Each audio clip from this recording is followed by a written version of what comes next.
आप नारा लगा रहे थे कि मंदिर वहीं बनाएंगे। राम जन्म स्थान के साथ हमारी जय पराजय जुड़ी हुई है। जो मंदिर के पहले विरोधी थे वो भी अब कहने लगे हैं कि अयोध्या में मंदिर तो बनना चाहिए। बाबर वहां आते हैं, उसके कोई सूबेदार उस मंदिर को गिरा करके मस्जिद बनाते हैं। तो ये मंदिर मस्जिद का झगड़ा नहीं, ये भारत के विजय पराजय का झगड़ा है।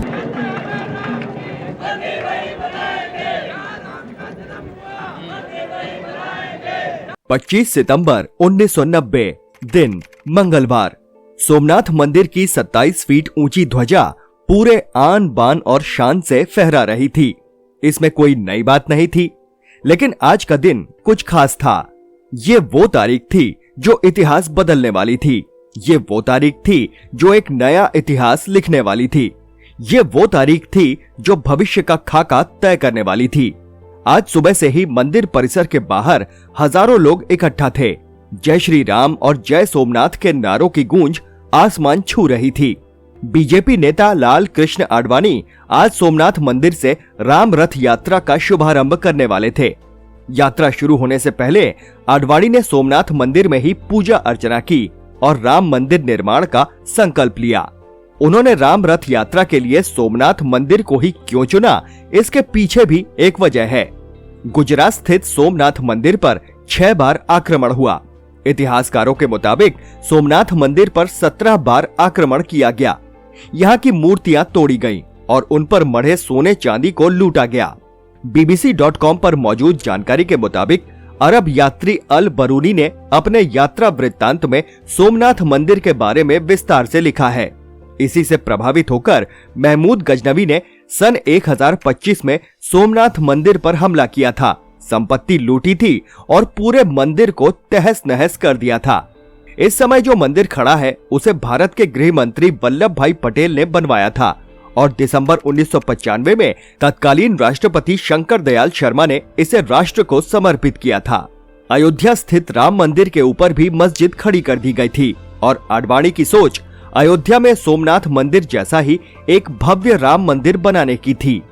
राम रथ यात्रा को समझने के लिए हमें थोड़ा पीछे चलना होगा। नवंबर 1989 में लोकसभा चुनाव हुए थे। बोफोर्स घोटाले के चलते जनता ने कांग्रेस को सिरे से नकार दिया था। इसके बावजूद किसी पार्टी को बहुमत नहीं मिल सका। नतीजा त्रिशंकु लोकसभा में जनता दल सबसे बड़ी पार्टी के रूप में उभर कर आई। बीजेपी ने जनता दल को बाहर से समर्थन दिया, लेकिन एक शर्त पर। शर्त यह थी कि सरकार राम मंदिर विवाद का समाधान निकालेगी। वीपी सिंह प्रधानमंत्री बने और सरकार ने वादा किया कि 4 महीनों के अंदर राम मंदिर विवाद का समाधान खोज लिया जाएगा, लेकिन ऐसा कुछ नहीं हुआ। 6 महीने बाद भी सरकार इस मुद्दे पर गंभीर नहीं दिख रही थी। बीजेपी पर दबाव बढ़ता जा रहा था।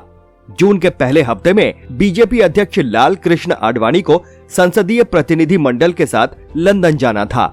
लंदन रवाना होने से पहले आरएसएस के मुखपत्र पंचजन्य में आडवाणी का इंटरव्यू छपा। इंटरव्यू में आडवाणी ने सरकार को एक तरह से अल्टीमेटम देते हुए कहा था कि सरकार अभी भी कोई रास्ता निकाल सकती है, वरना अक्टूबर से अयोध्या में कार सेवा होनी तय है।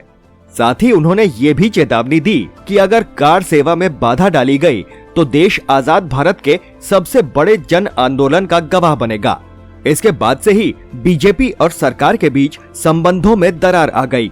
आडवाणी ने अपने biography my country my life में इसका जिक्र भी किया है। हालांकि मामले को संभालने की कोशिशें की गईं, लेकिन तब तक देश भर में कार सेवा समितियों का गठन होने लगा था। देश के कोने कोने से लोग अयोध्या पहुंचने के लिए उमड़ने लगे थे। अब आडवाणी को भी भरोसा होने लगा था कि ये आंदोलन एक नया इतिहास लिखेगा। सितंबर का आगाज हो चुका था। एक दिन आडवाणी से मिलने बीजेपी महासचिव प्रमोद महाजन पहुंचे। पहले लाल कृष्ण आडवाणी का रथ यात्रा का कोई इरादा नहीं था, बल्कि वो सोमनाथ से ही अयोध्या तक की पद यात्रा करना चाहते थे। यही बात उन्होंने महाजन से बताई। पद यात्रा 2 अक्टूबर यानी गांधी जयंती या फिर 25 सितंबर यानी दीनदयाल उपाध्याय जयंती के अवसर पर शुरू होनी थी, लेकिन महाजन ने कहा कि पद यात्रा से बहुत कम लोगों से जुड़ पाएंगे। खैर, पद यात्रा का इरादा छोड़ दिया गया और कार से तो जनता से वार्ता संभव नहीं थी। खुली जीप पर भी सहमति नहीं बन सकी। आखिरकार रथ यात्रा पर बात बनती नजर आई। यह सुझाव भी महाजन ने ही दिया था। तय हुआ कि मिनी बस या मिनी ट्रक को रथ का रूप दिया जाएगा। इस यात्रा का मकसद था राम मंदिर के लिए जन समर्थन जुटाना, इसीलिए इसे नाम दिया गया राम रथ यात्रा। 12 सितंबर को बीजेपी अध्यक्ष ने 11 अशोक रोड स्थित पार्टी कार्यालय में एक प्रेस कॉन्फ्रेंस बुलाई, जिसमें ऐलान किया गया कि 25 सितंबर को सोमनाथ से रथ यात्रा शुरू होगी, जो 10,000 किलोमीटर की दूरी तय करके 30 अक्टूबर को अयोध्या पहुंचेगी। इसी दिन विश्व हिंदू परिषद की 4 सेवा होने वाली थी। हालांकि इन सब के पीछे एक बात और थी जो बेहद महत्वपूर्ण है, मंडल कमीशन। ये वो कमीशन है जिसकी सिफारिशों को तत्कालीन प्रधानमंत्री वीपी सिंह ने 7 अगस्त 1990 को स्वीकार किया था। मंडल कमीशन ने पिछड़ी जातियों को 27% आरक्षण देने की सिफारिश की थी। सरकार के इस फैसले से सवर्ण और अल्पसंख्यक बेहद नाराज थे। देश के कई हिस्सों में विरोध प्रदर्शन हुए, कई शहरों में हिंसा तक फैल गई। आडवाणी ने मंडल आयोग को हिंदुओं के बीच मतभेद पैदा करने वाला करार दिया। बीजेपी और आरएसएस का विचार था कि अयोध्या में राम मंदिर निर्माण के आंदोलन से हिंदू समाज एकता की डोर से बंधा रहेगा, जो मंडल कमीशन की रिपोर्ट के चलते खतरे में पड़ गई थी। बीजेपी के महासचिव रहे गोविंदाचार्य इस यात्रा की दिल्ली से निगरानी कर रहे थे। गुजरात में इस यात्रा की पूरी जिम्मेदारी शंकर सिंह वाघेला और नरेंद्र मोदी की थी, जबकि प्रमोद महाजन ने मीडिया से बातचीत का काम किया। इस रथ यात्रा की खास बात थी उस रथ का सारथी, यानी रथ रूपी वाहन का वाहक। उस रथ का चालक मुस्लिम था, जिसका नाम था सलीम मक्कानी। आडवाणी जी आगे बढ़ो। आगे बढ़ने से पहले आप सबसे एक छोटी सी रिक्वेस्ट, अगर आपको ये वीडियो पसंद आ रहा हो तो प्लीज इसे लाइक कर दीजिए और चैनल को सब्सक्राइब करके नोटिफिकेशन बेल दबा दीजिए। 25 सितंबर को सोमनाथ मंदिर के बाहर राम भक्तों की भावनाओं का ज्वार उमड़ रहा था। एक ऐसा आवेग था जिसे रोकना नामुमकिन था। लाल कृष्ण आडवाणी ने वहां मौजूद हजारों लोगों को संबोधित करना शुरू किया और जब खत्म किया तो उनके बोल थे, सौगंध राम की खाते हैं, मंदिर वहीं बनाएंगे। इसके बाद तो ये एक नारा बन गया कि जहां राम का जन्म हुआ था, उस वक्त की रिपोर्ट्स बताती है कि रथ यात्रा जहां से भी होके गुजरी, वहां उसका जोरदार और अभूतपूर्व स्वागत हुआ। लोग घंटियां और तालियां बजाकर जय श्री राम के नारे लगाते हुए रथ का स्वागत करते थे।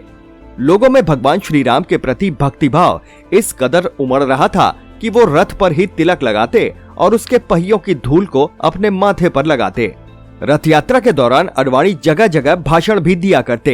लेकिन आप जो बता रहे हैं कि 1936 के बाद किसी ने वहां पर नमाज ही नहीं पढ़ी और उसी स्थान पर मूर्ति रखी है 41 सालों से, तो जहां पर मूर्ति रखी है वहां तो हम नमाज पढ़ भी नहीं सकते।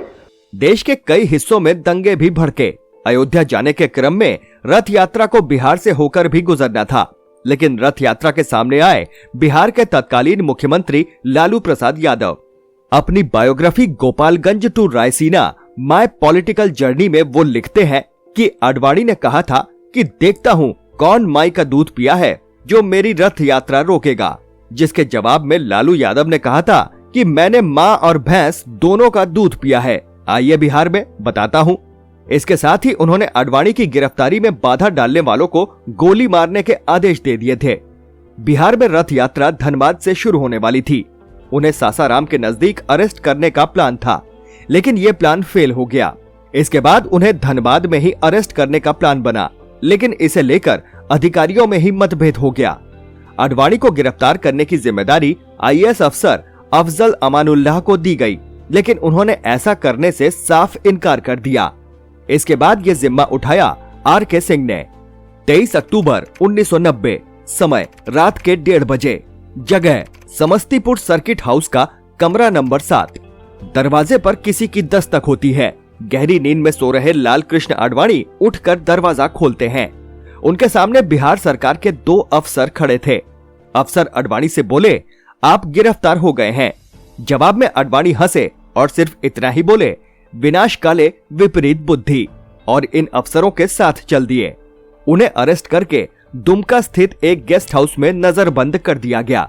आडवाणी की गिरफ्तारी और रथ यात्रा रोकने से केंद्र में सियासी भूचाल आ गया। अटल बिहारी वाजपेयी तत्काल राष्ट्रपति भवन की ओर कूच कर गए और वीपी सिंह सरकार से समर्थन वापस ले लिया, जिसके चलते महज 11 महीने पुरानी केंद्र सरकार गिर गई। आडवाणी को भले ही नजरबंद कर दिया गया था, लेकिन 30 अक्टूबर को हजारों कार सेवक अयोध्या पहुंच गए थे। लेकिन उन कार सेवकों पर पुलिस ने ताबड़तोड़ गोलियां बरसा दी, जिसमें लगभग 50 लोग मारे गए। 2 साल बाद 28 नवंबर 1992 को सुप्रीम कोर्ट ने अनुमति दी कि कार सेवक 6 दिसंबर को अयोध्या में भजन का आयोजन कर सकते हैं। लाल कृष्ण आडवाणी सहित तमाम बीजेपी नेता वहां पहुंच गए। 6 दिसंबर को बाबरी मस्जिद के आसपास लाखों लोगों की भीड़ जमा थी। दोपहर होते होते कुछ लोग मस्जिद की गुंबदों पर चढ़ने लगे। हालांकि उन्हें रोकने की कोशिशें भी की गई, लेकिन गुंबद पर भारी भीड़ चढ़ती चली गई। करीब 1:55 पर पहला गुंबद गिरने के साथ ही बाबरी मस्जिद विध्वंस की शुरुआत हो गई थी। इसकी खबर फैलते ही पूरे देश में अशांति फैल गई। कल्याण सिंह ने उत्तर प्रदेश के मुख्यमंत्री पद से इस्तीफा दे दिया। वहीं आडवाणी ने लोकसभा में विपक्ष के नेता का पद छोड़ दिया। राजस्थान, एमपी, हिमाचल की बीजेपी सरकारों को बर्खास्त कर दिया गया। आरएसएस और विश्व हिंदू परिषद को बैन कर दिया गया। हालांकि आडवाणी ने हमेशा यही कहा कि वो कभी नहीं चाहते थे कि बाबरी मस्जिद को इस तरह ढहा दिया जाए। बाबरी विध्वंस के 9 दिन बाद लिब्राहन आयोग का गठन किया गया। लगभग 3 दशकों की लंबी कानूनी लड़ाई के बाद 30 सितंबर 2020 को सीबीआई की विशेष अदालत ने लाल कृष्ण आडवाणी को सभी आरोपों से मुक्त कर दिया। राम रथ यात्रा के बारे में अपने विचार कमेंट बॉक्स में जरूर लिखें। अगर आपको ये वीडियो पसंद आया हो तो प्लीज इसे लाइक करें और ज्यादा से ज्यादा लोगों को शेयर भी करें। चैनल पर अगर नए हैं तो इसे सब्सक्राइब करें और नोटिफिकेशन बेल जरूर दबा दें। जय श्री राम।